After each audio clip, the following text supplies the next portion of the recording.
পায়রা সমুদ্র বন্দরের যৌক্তিকতা নিয়ে প্রশ্ন তুললেন পরিকল্পনা উপদেষ্টা। একনেকে 13,500 কোটি টাকার বে টার্মিনাল প্রকল্প অনুমোদন। আইএমএফ এর ঋণের চতুর্থ ও পঞ্চম কিস্তি পাওয়া নিয়ে অনিশ্চয়তা। অর্থের চেয়ে কারিগরি ও নীতিগত সহায়তা জরুরি বলছেন গভর্নর। এবং ঢাকা স্টক এক্সচেঞ্জে সূচকের পতনে লেনদেন শেষ, কমেছে অধিকাংশ কোম্পানির শেয়ারের দাম, বেড়েছে লেনদেন।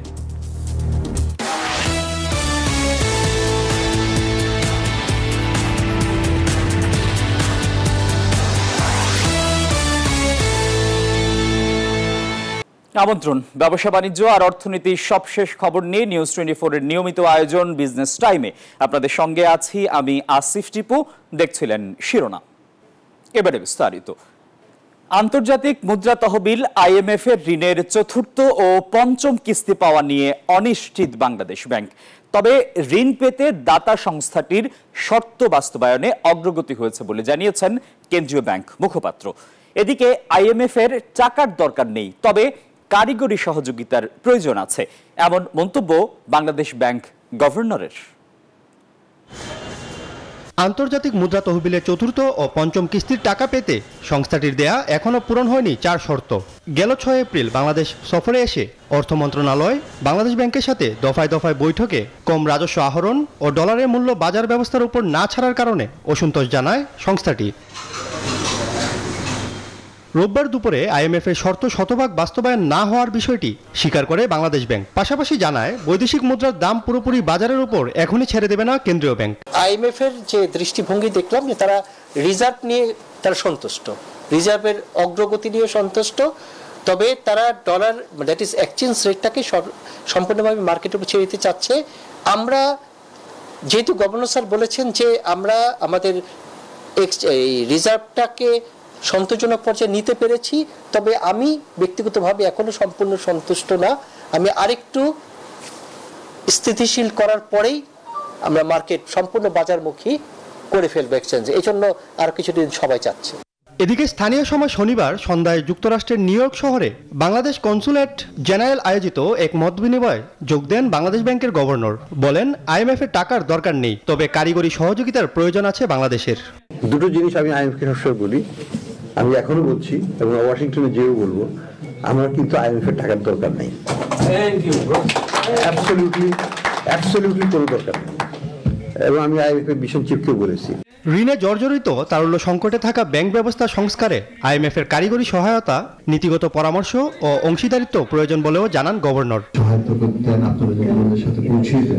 আহাদ চৌধুরী, নিউজ 24, ঢাকা। সপ্তাহের শুরুতে সূচকের পতনে লেনদেন শেষ হয়েছে দেশের প্রধান পুঁজিবাজার ঢাকা স্টক এক্সচেঞ্জে। পাশাপাশি কমেছে অধিকাংশ কোম্পানির শেয়ারের দাম, তবে টাকার অঙ্কে লেনদেন সামান্য বেড়েছে। রোববার সপ্তাহের প্রথম কার্যদিবস শেষে ডিএসইতে কমেছে সবকটি সূচকের মান। প্রধান মূল্য সূচক ডিএসইএক্স 22 পয়েন্ট কমে অবস্থান নেয় 5074 পয়েন্টে। তবে গত কার্যদিবসের চেয়ে এদিন লেনদেন বেড়েছে 12 কোটি টাকা। এছাড়া হাতবদল হওয়া শেয়ার ও মিউচুয়াল ফান্ড ইউনিটের মধ্যে দাম বেড়েছে 101টির, কমেছে 243টির এবং অপরিবর্তিত রয়েছে 52টি কোম্পানির শেয়ারের দাম। অন্যদিকে দেশের অপর পুঁজিবাজার সিএসইতে সার্বিক সূচক সিএএসপিআই কমেছে 61 পয়েন্ট, তবে গত কার্যদিবসের চেয়ে লেনদেন বেড়েছে 1.5 কোটি টাকা। বিজনেস টাইমে সময় হলো একটা বিরতির, আরো খবর নিয়ে ফিরছি, সঙ্গেই থাকুন। বিরতির পর স্বাগত আরো একবার, দেখছেন বিজনেস টাইম। ফ্রিল্যান্সারদের অর্জিত অর্থ দেশে আনতে এবার নতুন ব্যাংক অ্যাকাউন্ট সেবা চালু করলো স্ট্যান্ডার্ড চার্টার্ড ব্যাংক। কোনো ধরনের সার্ভিস চার্জ ছাড়াই এই অ্যাকাউন্ট খুলতে পারবেন ফ্রিল্যান্সাররা। রাজধানীর একটি হোটেলে স্ট্যান্ডার্ড চার্টার্ড ব্যাংকের ফ্রিল্যান্সার অ্যাকাউন্টের উদ্বোধন অনুষ্ঠানে ব্যাংক কর্তৃপক্ষ জানায়, সম্পূর্ণ ডিজিটাল এই অ্যাকাউন্ট খুলতে গ্রাহককে ব্যাংকে আসতে হবে না, ঘরে বসেই অ্যাপের মাধ্যমে অ্যাকাউন্ট খুলতে পারবেন ফ্রিল্যান্সাররা। এই ধরনের কাজ আমরা করতে পারি।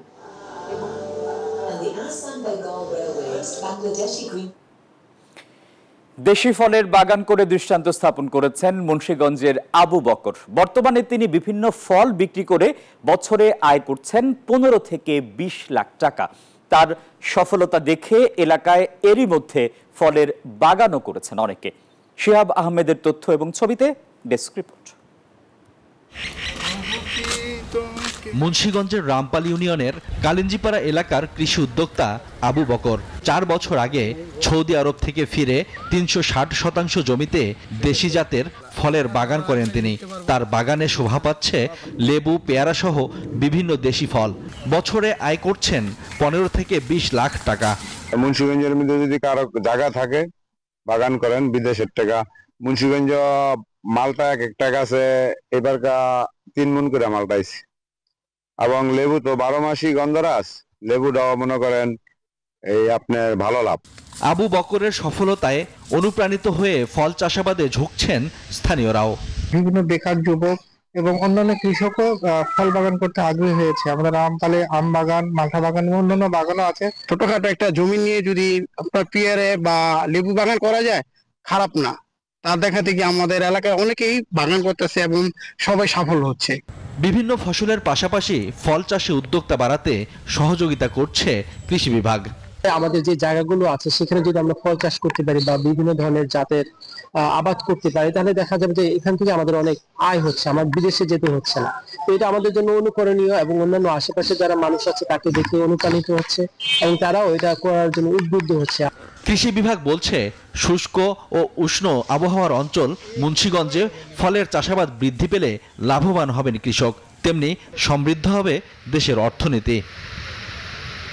সোয়াইব শামীম, নিউজ 24। এবার চীনা জাহাজের জন্য নয়া বন্দর ফির ঘোষণা দিয়েছে যুক্তরাষ্ট্র।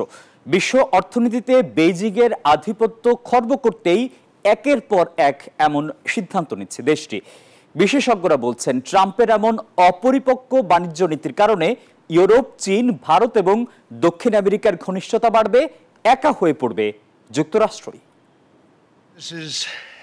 ডোনাল্ড ট্রাম্পের শুল্ক নীতিকে কেন্দ্র করে এখন তোলপাড় গোটা বিশ্ব। ট্রাম্পের সাম্প্রতিক সিদ্ধান্তে চীনা পণ্যের উপর সর্বোচ্চ 145% হারে শুল্ক আরোপ করা হয়েছে। এবার দেশীয় জাহাজ নির্মাণ শিল্পকে উৎসাহিত করতে এবং এই খাতে চীনের আধিপত্য রোধ করতে চীনা নির্মিত ও পরিচালিত জাহাজের উপর নতুন বন্দর ফি ঘোষণা করেছে যুক্তরাষ্ট্র। আগামী অক্টোবরের মাঝামাঝি থেকে তা কার্যকর হবে। চীনের সঙ্গে দেশটির বাণিজ্য যুদ্ধ এমন পর্যায়ে পৌঁছেছে যে খোদ মার্কিন জনগণের জন্য তা ক্ষতির কারণ হয়ে দাঁড়িয়েছে। স্বস্তিতে নেই মার্কিন কৃষক ও ক্ষুদ্র ব্যবসায়ীরাও। কেননা পাল্টা জবাবে মার্কিন পণ্যের উপর শুল্ক বাড়িয়ে 125% করেছে চীন। যুক্তরাষ্ট্রের একতরফা হুমকি মোকাবেলায় ইউরোপ, এশিয়া, দক্ষিণ আমেরিকাকে কাছে টানতে মরিয়া বেইজিং। এরই মধ্যে ইতিবাচক সাড়াও পেয়েছে শি জিনপিং সরকার। সর্বশেষ সুইজারল্যান্ডও চীনের পাশে থাকার বার্তা দিয়েছে। এ যুদ্ধে যুক্তরাষ্ট্রই বেশি ক্ষতিগ্রস্ত হবে, কারণ এমন অনেক পণ্য আছে যা তৈরিতে তাদের কাছে প্রয়োজনীয় দক্ষ কর্মী নেই। ট্রাম্পের অতিরিক্ত শুল্কের ফলে মার্কিন অর্থনীতি মুখ থুবড়ে পড়বে। আরও গুরুত্বপূর্ণ হয়ে উঠবে ইউরোপীয় ইউনিয়ন, চীন, ভারত এবং দক্ষিণ আমেরিকা। তিনি বলেন, ওয়াশিংটন বেইজিং এর পাল্টাপাল্টি শুল্ক হার এত বেশি যে জরুরি ছাড়া অন্যান্য পণ্যের উপর এটি একরকম বাণিজ্য নিষেধাজ্ঞায় রূপ নিয়েছে। আসমাতুলি, নিউজ 24। কারেই ছিল বিজনেস টাইমের এখনকার আয়োজন। আরো সংবাদ ও বিশ্লেষণ জানতে ভিজিট করুন news24bd.tv। এতক্ষণ সঙ্গে থাকায় সবাইকে ধন্যবাদ।